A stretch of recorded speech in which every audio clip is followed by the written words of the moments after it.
अस्सलाम वालेकुम स्टूडेंट्स, मैं हूँ Nawara Nadir Ali from Nawara academy. But students, मैंने आप लोगों को पहले जो है उसमें रेगुलेशन का पार्ट 1 पढ़ाया था। होमोस्टेसिस के 3 एस्पेक्ट्स हैं: ऑस्मो रेगुलेशन, एक्सक्रीशन और थर्मो रेगुलेशन, जिसमें हम अभी ऑस्मो रेगुलेशन पर वर्क कर रहे हैं। ऑस्मो रेगुलेशन के पहले मैंने आपको कुछ टर्म्स बताई थी। ये टर्म्स बेटा बहुत ज़्यादा इंपॉर्टेंट टर्म्स हैं, क्योंकि इन टर्म्स में से अक्सर ही सवाल आ जाता है। अक्सर ही शॉर्ट क्वेश्चंस में इन टर्म्स को डिफाइन करने का बोल देते हैं, या लॉन्ग में इन टर्म्स को डिफाइन करने का ऑप्शन आ जाता है। तो ये टर्म्स वैसे भी आगे चल के हमें बहुत ज़्यादा फायदा देने वाली है बाकी चीज़ों को समझने के लिए। लिहाजा अगर इनका कॉन्सेप्ट क्लियर होगा तो आगे चीज़ों में और पढ़ने में और भी ज़्यादा मज़ा आने वाला है। पहले मैंने आपको सॉल्यूट पोटेंशियल्स के बारे में बताया था। आज हम तो दो तीन और बहुत ज़्यादा इंपॉर्टेंट टर्म्स के बारे में पढ़ने वाले हैं। ये भी बहुत ज़्यादा सिंपल है, इनका रिलेशन भी सेल के साथ बहुत ज़्यादा सिंपल है और बहुत ज़्यादा इंपॉर्टेंट रखता है, इंपॉर्टेंट सेंस की सेल के साथ। फर्स्ट ऑफ ऑल, आज हमारा जो कंटेंट है ऑस्मो रेगुलेशन है, और जो पहली वीडियो थी वो मैंने आपको समझाई थी, अभी इसका पार्ट 2 है। ठीक है, फर्स्ट ऑफ ऑल क्या है हमारे कंटेंट में? हाइपोटोनिक, हाइपरटोनिक और प्लाज्मोलाइसिस।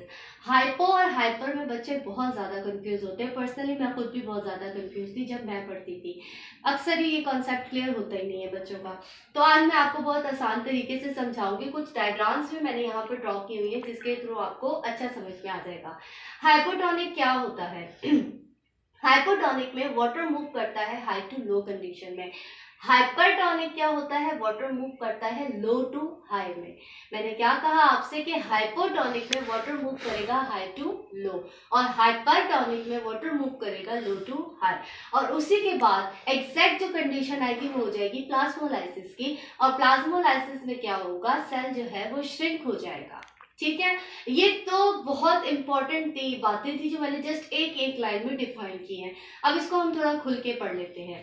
फर्स्ट ऑफ ऑल, ये आप एक डायग्राम देख रहे हैं, इसके सराउंड में जो मैंने बहुत सारा डॉट्स लगाए हैं, इसको आप इमेजिन करें कि ये वाटर है, और ये जो बीच में मैंने डायग्राम बनाई है ये है हमारा सेल। ठीक है, फर्स्ट ऑफ ऑल मैंने आपसे पहले कहा है कि हाइपोटोनिक, ठीक है ना, जिसमें वाटर मूव कर रहा है हाई टू लो। कैसे? ये एक प्लांट सेल है जो कि अपनी नॉर्मल कंडीशन में है। इसे नीड है अपने साइटोप्लाज्म और न्यूक्लियस को मेंटेन रखने के लिए कुछ अमाउंट ऑफ वाटर की, जो, और ये सेल किसका है? प्लांट्स का है, क्योंकि प्लांट सेल्स को वाटर की नीड होती है प्लांट्स को ग्रो करवाने के लिए। ओके, तो ये प्लांट का एक सेल है जिसे वाटर की इस वक्त नीड है। ये इस वक्त अपनी बेसिक कंडीशन में है। ठीक है, हाइपोटोनिक में क्या होता है? Water high concentration to low concentration में जाता है। इस वक्त इस सेल की कंसेंट्रेशन बहुत ज्यादा लो है, और इसके सराउंड जो वाटर है उसकी कंसेंट्रेशन बहुत ज्यादा हाई है।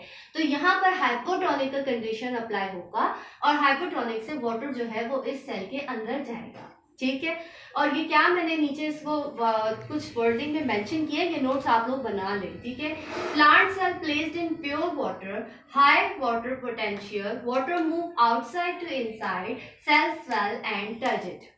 क्या हुआ कि प्लांट सेल को हमने प्योर वाटर सॉल्यूशन में रखा है, जिसकी वजह से सेल की कंसंट्रेशन लो होने की वजह से water high to low move करने लग गया है, जिसकी वजह से सेल जो है वो टर्जिड हो गया है।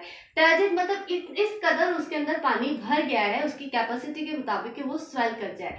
ठीक है, अब ये जो स्वेल किया हुआ सेल है वो ये है। इसमें क्या हो गया है कि जितना भी कंसंट्रेटेड वाटर बाहर था वो मूव करके इनसाइड आ गया। ये जो कंडीशन थी इसको हमने हाइपोटोनिक का नाम दिया, फ्रॉम हाई टू लो। अब ये कंडीशन जो है ये हाइपरटोनिक की है। इसके अपने बेसिक सेल में अपनी एक कैपेसिटी होती है, उस कैपेसिटी के हिसाब से इसने वाटर तो गेन कर लिया, लेकिन उससे इतना ज्यादा गेन नहीं करेगा कि ये बर्स्ट हो जाए। जितनी कैपेसिटी है इसने उतना ही पानी गेन किया है। तो hypotonic condition does not cause to cell burst, create hydrostatic pressure due to uptake of water in cytoplasm, is resisted and finally stop। ये अपना एक हाइड्रोस्टेटिक प्रेशर जनरेट करता है, प्रेशर पोटेंशियल करता है अपने अंदर, इस कदर अपने आप को मेंटेन रहता है कि इससे ज्यादा जितनी इसकी कैपेसिटी है उससे ज्यादा इसके अंदर पानी अंदर ना आ सके। तो इसने अपना हाइड्रोस्टेटिक प्रेशर गेन करके पानी को स्टॉप कर दिया अपने लिमिट के मुताबिक, और ये जो पानी था ये इसके अंदर इसको स्वेल कर देगा, बर्स्ट कर देगा। हाइपरटोनिक कंडीशन कैसे होगी? इसमें हाइपरटोनिक में क्या होगा? वाटर लो टू हाई जाएगा, ठीक है। अब जो है ना सराउंड में तो पानी पानी वैसे ही बहुत ज्यादा था, लेकिन यहाँ देखा जाए तो यहाँ इसके अंदर की कंसंट्रेशन फिर भी बाहर के पानी के हिसाब की कंसंट्रेशन से कम है। तो अब यहाँ से पानी सेल से आउटसाइड मूव करने लग जाएगा, क्योंकि इसकी कैपेसिटी से इसके अंदर का पानी मैच नहीं कर रहा, तो पानी इसको ये जो सेल है वो श्रिंक कर जाएगा, पानी को बाहर निकालेगा just because of the turgidity. ये टर्जिड हो गया है। अब हम नेक्स्ट स्टेप पर आ जाते हैं। मैंने आपको बताया प्लाज्मोलाइसिस के बारे में, सेल बिकम श्रिंक। अब क्या हुआ है कि इसने सेल वाटर लॉस करना शुरू कर दिया है। यहाँ ये गेन कर रहा था तो ये हाइपरटोनिक था, यहाँ ये लॉस करने जा रहा है, ये हाइपरटोनिक है, हाई टू लो जा रहा है, सॉरी लो टू हाई जा रहा है। अब यहाँ ये श्रिंक हो गया है, इसने अपनी कैपेसिटी के मुताबिक जितना पानी लेना था वो लिया, आगे पहुंचाया, अपना काम किया। अगेन अब पानी की जरूरत नहीं रही है तो इसने लॉस कर दिया है पानी को। तो यहाँ क्या होगा कि when plant placed in hypertonic solution the network of water out of the cell become flaccid. अब क्या होगा, जो सेल है वो बिकम फ्लैसिड हो जाएंगे। जितनी इसके अंदर कंडीशन थी, जब उसने हाइपरटोनिक सॉल्यूशन में सेल को लाके रखा तो हाइपरटोनिक में उसने लो टू हाई जाना था, मतलब पानी उससे दोबारा बाहर चला गया और सेल जो था वो फ्लैसिड हो गया।